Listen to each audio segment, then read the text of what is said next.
Dans l'actualité également, rendons-nous à présent à la frontière entre le Burkina et le Mali pour une analyse participative des dynamiques de conflits et des opportunités de paix dans les régions frontalières.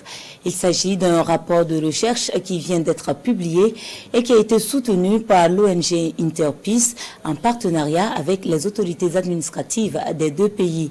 Plus de détails avec Paul-David Bambara et Caroline Ouaré.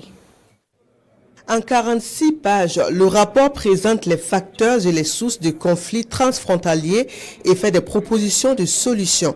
Les acteurs adressent également des recommandations aux États et aux partenaires techniques et financiers de la question de la résolution des conflits transfrontaliers. En conclusion, le rapport retient le bornage comme source de la plupart des conflits. Nous avons estimé qu'il était important de rendre cela officiel auprès des acteurs nationaux et internationaux, parce que ce dont il s'agit, c'est de prévenir la violence dans cette région-là.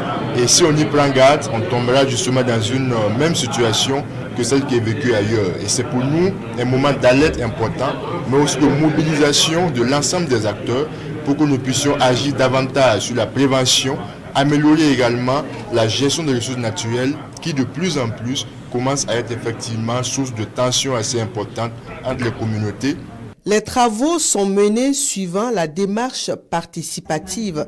Les populations des régions frontalières de Sikasso au Mali et des Hauts-Bassins au Burkina auront eu leur mot à dire. Ce rapport vient à point nommé parce qu'il nous permet non seulement d'identifier les sources de conflits et d'avoir les propositions des populations en termes de solutions pour endiguer ces difficultés-là. Sur le volet de la mise en œuvre des recommandations du rapport, les premières autorités administratives du ministère de l'administration territoriale au Burkina promettent l'accompagnement du département.